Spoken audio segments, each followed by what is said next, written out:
Um defeito de cor. Capítulo 1, continuação. O reencontro. No início do terceiro dia, um pouco antes do horário em que distribuíam um mingau ralo de farinha e água, a porta foi aberta e vimos que do lado de fora havia muito mais guardas que de costume. Os mussurumins começaram a rezar. A Tanisha voltou a chorar. E eu e a Taiwo nos demos as mãos como se, de novo, nunca tivéssemos sido duas dividindo a mesma alma. Disseram que o tumbeiro já estava preparado e que embarcaríamos naquele momento. As mulheres primeiro. Nenhuma palavra sobre as crianças, o que me preocupou ainda mais, pois de certo tinham se esquecido de nós, as ibejis para presente. Deram as ordens em várias línguas para que todos pudessem entender, e também na língua que eu já tinha percebido ser a que eles mais gostavam, a das lanças e dos chicotes cantando na pele dos que se demoravam deitados ou sentados, ou porque ainda tinham sono, ou estavam doentes, ou se sentiam cansados e fracos. Uma mulher ao nosso lado, que vomitava sem parar havia quase 2 dias, foi deixada para trás depois de tentarem fazê-la se levantar, pois disseram que não compensava levar para morrer na viagem quem podia morrer lá mesmo. A Aja e a Jamila tentaram ajudá-la e também apanharam. Quando passamos pela porta, os guardas enfiaram pelas nossas cabeças laços já prontos em cordas compridas que prendiam pelo menos 15 pessoas em um mesmo grupo. A Taiwo disse que tinha fome, e eu também. E quando a Tanisha perguntou a um dos guardas se não comeríamos nada antes de embarcar, ele disse que a regalia tinha acabado, que daquele momento em diante não éramos mais problema dele, e nos empurrou para que a fila andasse depressa, pois o navio precisava partir antes de o sol nascer. O tempo estava fresco e ainda havia algumas estrelas no céu, como as do de Savalo. Havia uma que brilhava mais que todas as outras e era de uma cor diferente, amarelada. E quando pensei em mostrá-la a Taiwo, lembrei que não deveria apontar para estrelas, porque nasceriam verrugas na ponta do meu dedo. Bacei, um velho que vendia água em Savalo, tinha muitas verrugas, e era essa a história que ele contava, que quando apontávamos para uma estrela, em um ponto qualquer do céu, outra estrela morria. Então, de vingança, ela vinha nascer de novo, como uma verruga no dedo do assassino. Naquele momento, surgiram na minha memória muitas lembranças de Savalo, porque nada daquilo estaria acontecendo se não tivéssemos saído de lá. E foi por isso que, em um primeiro instante, achei que a voz dela não passava de uma recordação também. Mas, enquanto caminhávamos em direção ao lugar de embarque, a voz foi ficando mais nítida, até que finalmente pude vê-la, a minha avó. Eu e a Taiwo tentamos correr ao encontro dela, mas a corda no pescoço nos puxou de volta. Ela então se jogou na frente de um branco que estava vigiando o embarque, e que não era nenhum dos 2 que tinham chegado junto com o navio, e implorou que ele nos deixasse ir embora com ela. O branco afastou a minha avó com o pé e logo outros homens a agarraram, enquanto ela gritava, pedindo que a deixassem ir junto, já que nós não podíamos ficar.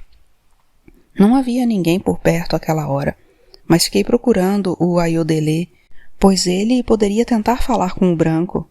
Mas a minha avó estava sozinha, ela e os ibejis abraçados junto ao corpo, falando sem parar e sem que o branco entendesse. Foi então que ele chamou um dos guardas para traduzir o que minha avó dizia, mas pareceu não acreditar, pois ficou olhando para ela e balançando a cabeça, para depois rir muito, chamando um outro branco para conversar. A minha avó foi então chamada para perto deles e começou a falar e a gesticular, apontando para os ibejis e para mim e para a Taiwo.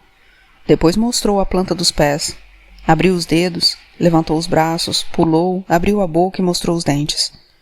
De onde estávamos, não dava para ouvi-los, mas tudo aquilo era o que um dos guardas pedia para ela fazer, amando-o do branco. Ele deve ter gostado, pois assentiu com a cabeça e minha avó correu na nossa direção. Na hora, nem pensamos direito, pois estávamos felizes demais em vê-la, mas depois temi pelo seu destino. Ela, sem nenhuma braveza, disse que iria conosco aonde quer que fôssemos, e contamos que íamos todos virar carneiros no estrangeiro. Ela disse que, se fosse assim, também viraria, porque a única coisa que nos restava sobre essa terra estava reunida ali, e éramos nós 3 e os ibejis. Ela quis protestar quando um dos guardas tomou a estátua dos ibejis da mão dela, mas a Tanisha avisou que não adiantava, enquanto já nos faziam entrar na água. A partida. A água estava fria, mas se tentássemos reclamar ou mesmo voltar, os guardas nos ameaçavam com as lanchas ou as tochas. Havia várias canoas esperando por nós, já que somente elas conseguiam atravessar os alagados até o mar aberto. E eu e a Taiwo, a minha avó e a Tanisha, conseguimos ser embarcadas juntas. Foi bom porque uma encorajava a outra enquanto a canoa parecia que ia virar, atingida por ondas enormes, pois aquele trecho da costa, depois das lagunas, não é protegido por nenhuma baía, como em São Salvador ou São Sebastião do Rio de Janeiro. Eu tinha medo pela minha avó, pois ela não era ibeji, e provavelmente o branco não ia querê-la para presente, ficando para carneiro, como todos os outros. E já gostava da Tanisha também, e pensava em como seria bom se os brancos nos aceitassem todas como presente, e também a Ajá e a Jamila, quando descobrissem que não estávamos indo visitar Alá, como tinham falado para elas. Subimos no navio por uma escada de corda, e lá em cima pude perceber como era realmente grande. A Taiwo comentou que dava para carregar muitas canoas iguais a que pegamos no caminho de Savalo para Uidá, e perguntou à minha avó se podíamos ficar ali, olhando o mar, olhando Uidá, que era muito diferente vista de longe. Nem sei se dava mesmo para ver a cidade, não me lembro, mas eu tinha a impressão de que às vezes as águas do mar eram varridas pelo farol do forte, como se ele nos acenasse em despedida. A minha avó não respondeu à pergunta da Taiwo, talvez porque, como eu, tinha medo de que nos transformassem em carneiros ali mesmo, antes da viagem. Talvez já nos matassem e pendurassem de cabeça para baixo, como ela fazia quando matava uma caça e pendurava no tronco de alguma árvore, aparando o sangue em uma vasilha antes que ele se transformasse em riozinhos. Acredito que todas sentíamos o mesmo medo, e percebi certa preocupação no comentário da Aja, dizendo que só podia comer a carne de carneiro que o marido matava. Comentei que elas eram iguais a Xangô da minha avó, que só comia carneiros, e a Jamila disse que não, que Xangô só comia carneiro porque só davam a ele carne de carneiro, mas mesmo se dessem a ela carne de porco, não poderiam comer, pois Alá assim tinha ordenado. Foi com elas que comecei a aprender que um Deus pode ser chamado por vários nomes. Para elas era Alá, mas para outros era Olorum, mas também podia ser Deus ou Zambi, por exemplo. Todos eles tinham criado o mar, as estrelas, o fogo, as pessoas e até mesmo o estrangeiro, que era para onde a Aja e a Jamila pensavam estar indo se encontrar com ele. Mesmo estando erradas, elas não sabiam o quanto estavam certas. Ou talvez soubessem, porque, enquanto todos se preocupavam, elas estavam ou fingiam estar felizes, dizendo que ia ser uma viagem longa e sofrida, mas que assim se oferecia um sacrifício maior a Alá. A minha avó estava triste, ainda mais triste do que no dia em que desaprendeu a sorrir. Nós, as mulheres, gostaríamos de ter esperado pelos homens no convés, e tentamos protestar quando nos mandaram andar em direção ao meio do navio, onde havia uma escada que fomos obrigadas a descer. Logo nos fizeram entender que qualquer protesto seria recebido com violência. Descemos 2 lances de uma escada estreita e escura, iluminada apenas pela tocha de um guarda que ia à frente, mostrando o caminho. O navio tinha 2 porões. O de baixo, onde fomos colocadas, era um pouco menor que o de cima, pelo qual passamos sem parar. Também não tinha qualquer entrada de luz ou de ar, a não ser a portinhola por onde descemos e que foi fechada logo em seguida, a ordem para que escolhêssemos um canto e ficássemos todas juntas, pois logo trariam os outros. Apesar dos breves instantes de claridade que tivemos, pude perceber que o local era pequeno para todos que estavam no barracão, em terra. Mesmo com a escuridão, parecendo aumentar o tamanho do porão, mesmo contando com a parte de cima, ainda assim, não chegava nem à metade do espaço que ocupávamos até então. A minha avó estava agarrada à minha mão e à de Taiwo, e mesmo tendo companhia, parecia que estávamos sozinhas, porque ao redor de cada uma de nós era só silêncio. Silêncio que mais parecia um pano escuro, grosso e sujo, que tomava todos os espaços e prendia debaixo dele o ar úmido e mal cheiroso, cheirando a mar e a excrementos, a suor e a comida podre, a bicho morto. Carneiros, talvez. Era como se todos esses cheiros virassem gente e ocupassem espaço, fazendo o lugar parecer ainda mais sufocante. Segurando a mão da minha avó, eu só pedia que o estrangeiro fosse perto. Mas, apesar de tudo, estávamos quietas, resignadas, como se realmente não houvesse mais nada a fazer. Quando entraram os primeiros homens, a tranquilidade foi quebrada pelas vozes das mulheres que queriam saber se os seus parentes ou conhecidos estavam entre eles. Chamavam os nomes e ficavam à espera de uma voz responder que sim ou de o silêncio responder que não.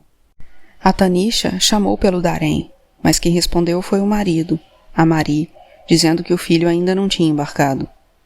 Os tocheiros iluminavam rapidamente o caminho e os rostos dos que chegavam, acompanhados da ordem de nos deitarmos um ao lado do outro, com as cabeças apoiadas na parede do navio, até que dessemos uma volta completa, e depois mais uma volta no interior, e mais uma terceira, sendo que muitos ainda sobraram de pé e foram empurrados por cima dos que estavam já deitados. Quando alguém disse que já não cabia mais ninguém, recebeu a resposta de que o balanço do navio faria caber. Fiquei entre a Tanisha e a minha avó, e depois da minha avó vinham Taiwo, a Aja e a Jamila. Deitada no escuro, olhando o céu sem estrelas do teto do porão, se não fosse o cheiro que fazia o ar entrar difícil no peito, eu teria gostado de ser embalada pelo mar. Ele fez com que eu me lembrasse de quando a minha mãe nos embalava, a mim e a Taiwo, de uma só vez, indo e voltando no ritmo de uma música que ela inventava na hora. A minha mãe tinha uma voz bonita, que foi embora navegando no riozinho de sangue que se juntou com o riozinho de Kokumo. Esse foi o cheiro que, apesar de disperso no meio dos outros, me acompanhou durante toda a viagem desde o armazém, o cheiro de sangue. A viagem. O tumbeiro apitou e partiu pouco tempo depois que paramos de ouvir barulhos na parte de cima, quando acabaram de acomodar todos os homens. Ouvimos um só apito, tão baixo que parecia surgido ao longe, como se não estivesse anunciado a nossa partida, mas que me fez lembrar o canto do pássaro sobre o Irokô, aquele fim de tarde em Savalo. A minha avó também deve ter se lembrado, pois durante o apito, e por muito tempo depois, enquanto ele continuava ecoando, segurou firme a minha mão, e devia estar fazendo o mesmo com a mão da Taiwo, que, naquele momento, disse estar com vontade de fazer xixi. A minha avó disse para ela esperar. Eu sabia que era medo, pois eu e a Taiwo sempre sentíamos vontade de fazer xixi quando ficávamos com medo. E não sei por que não sentimos naquele dia com os guerreiros do rei Adandozan. Vistos do alto, devíamos estar parecendo um imenso tapete, deitados no chão sem que houvesse espaço entre um corpo e outro. Um imenso tapete preto de pele de carneiro. Um dos mussurumins, que parecia ser o chefe de todos eles, andava no barracão com um tapete de pele de carneiro sobre os ombros. Acho que não o deixaram embarcar com ele, como também não tinham deixado a minha avó continuar com os ibejis. Mas eu o imaginei tirando o tapete dos ombros e abrindo as suas muitas dobras mágicas, até que ficasse tão grande que cobrisse todos nós. A sensação de calor e sufoco seria a mesma. Eu tentava imaginar outras coisas para esquecer a vontade de fazer xixi, até que a Taiwo reclamou novamente, e a Tanisha disse à minha avó que ela teria que fazer ali mesmo, deitada, como provavelmente todos faríamos quando desse vontade, sem que houvesse terra para jogar por cima. A minha avó então rasgou um pedaço de roupa e deu a Taiwo, para que se enxugasse depois, tomando cuidado para o xixi não escorrer e molhar a cabeça do homem que estava deitado aos seus pés. O homem não reclamou e nem se mexeu. Então eu disse que queria também fazer. Estava acostumada a fazer xixi em qualquer lugar, até mesmo no meio da rua, mas fechada naquele porão era muito difícil, principalmente por saber que, ao ouvir o barulho ou sentir o cheiro, alguém mais poderia ficar com vontade e fazer também, aumentando o ranço daquele lugar. Tive nojo quando peguei o pano já molhado com o xixi da Taiwo e quis desistir, mas não consegui segurar. Senti o xixi escorrendo entre as minhas pernas e apertei o máximo que pude uma contra a outra, para que não escorresse muito longe e não molhasse mais o meu vestido, que ainda estava úmido da água do mar. O tumbeiro apitou mais uma vez e pareceu ganhar velocidade, e eu só pensava na hora em que nos deixariam sair dali para tomar a fresca. Um dos mussurumins gritou algo e os outros repetiram, saudando Alá. A minha avó saudou primeiro a minha mãe e o Kokumo, depois os Ibejis e Naná, e então pegou a minha mão e a da Taiwo e as levou ao umbeje. Umbeje é um colar de contas dos iniciados no culto dos voduns, pendurado no pescoço, pedindo a proteção e a ajuda de Aizan, Zogbo, Agê e Louco. Aizan, Zogbo, Agê e Louco, respectivamente, voduns da nata da terra, do trovão, da folhagem e do tempo. E por último deu um Kaô Kabisile Aba Sangu, que é uma saudação especial a Xangô, ao que eu e a Taiô respondemos Kaô. Muitas pessoas também responderam, e outras saudações e pedidos de proteção foram ouvidos em várias línguas. Depois que todos acabaram, o silêncio foi ainda maior, com a presença de Iemanjá, Oxum, Exu, Odum, Ogum, Xangô e muitos eguns. Eguns são antepassados mortos, comuns ou particulares de cada família ou cada nação. A minha avó comentou que, pelas saudações, ali deveriam ter gegês, fons, haussás, igbôs, fulanis, maís, popôs, tapas, axantis e egbás. Povos africanos da região do antigo Daomé, Benin, além de outros povos que não conhecia. A Ajá disse que era uma haussá convertida e seu marido era um alufá, como os muçulmanos chamavam seus sacerdotes, palavra derivada de al-Rafim ou califá, e nos saudou à maneira dos mussurumins, com um salam aleikum, que é a corruptela do árabe salam aleikum, a paz esteja contigo. A minha avó não respondeu, pois parecia não gostar muito de Ajá e da Jamila, antipatia retribuída pelas duas, que só conversavam comigo ou com a Taiwo, e poucas vezes com a Tanisha. Durante 2 ou 3 dias, não dava para saber ao certo, a portinhola do teto não foi aberta. Ninguém desceu ao porão e estava quase impossível respirar. Algumas pessoas se queixavam da falta de ar e do calor, mas o que realmente incomodava era o cheiro de urina e de fezes. A Tanisha descobriu que se nos deitássemos de bruços e empurrássemos o corpo um pouco para frente, poderíamos respirar o cheiro da madeira do casco do tumbeiro.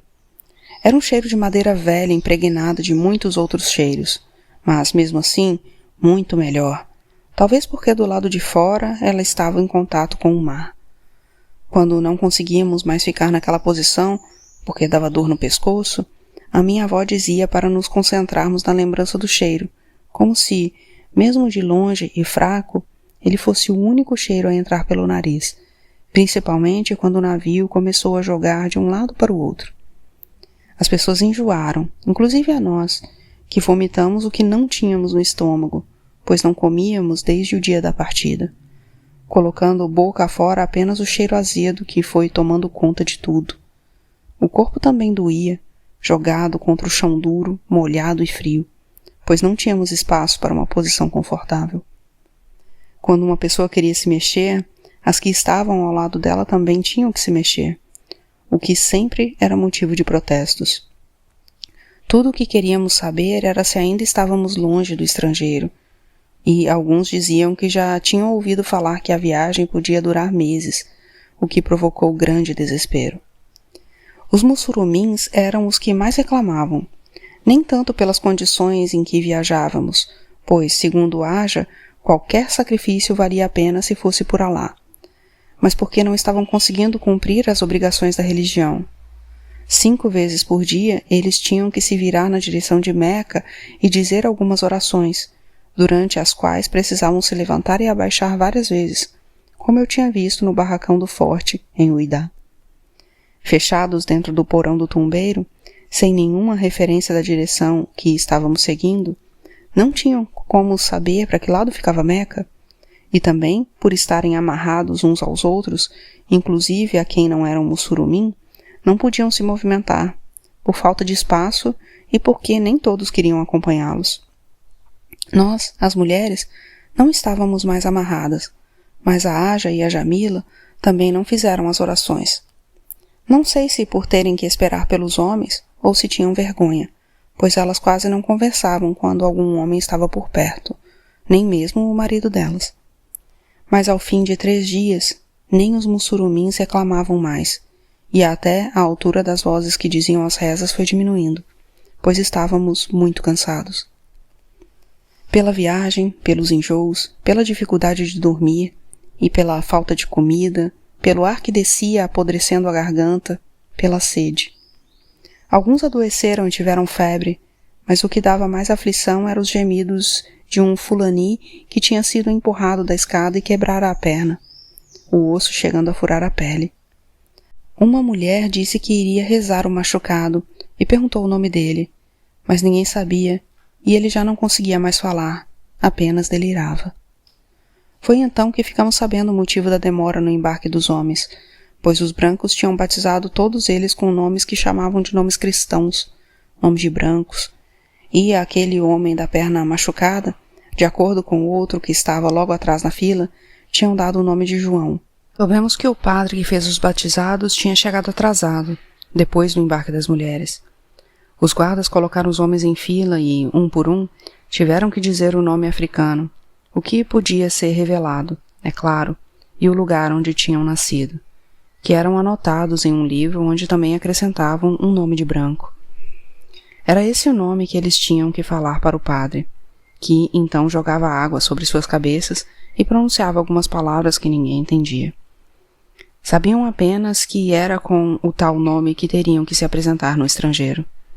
Foi tudo muito rápido, mas disseram que, mesmo assim, se formou uma fila grande diante do padre, parecendo uma cobra que ia da beira da água até quase a saída do barracão onde estivemos presos. Uma grande cobra de fogo, pois era ladeada por guardas que formavam um corredor iluminado por tochas.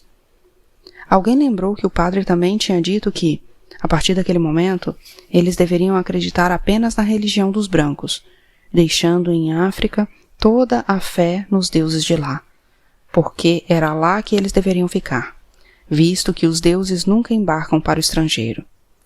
Quando alguém comentou isso, todos fizeram saudações aos seus orixás, eguns ou voduns, demonstrando que não tinham concordado. Um homem disse que tinha perguntado a um dos guardas onde era o estrangeiro, e a resposta foi que estávamos sendo enviados para o Brasil. Ao ouvir isso, os mussurumins protestaram e disseram que não tinham certeza se o Brasil ficava na mesma direção de Meca. Um quetu comentou que já tinha ouvido 2 brancos falarem sobre o Brasil, quando trabalhava em uma fazenda de óleo de palma. Os brancos disseram que o óleo seria enviado para o Brasil, junto com algumas peças. Ele desconfiava que nós éramos o que os brancos chamavam de peças, pois pessoas da família dele tinham desaparecido depois da passagem de lançados perto de onde viviam, e que esses lançados também falavam em Brasil. Esse homem se chamava Olaitan e tinha dado a ele o nome de branco de Benevides, que não chegaria a ser usado.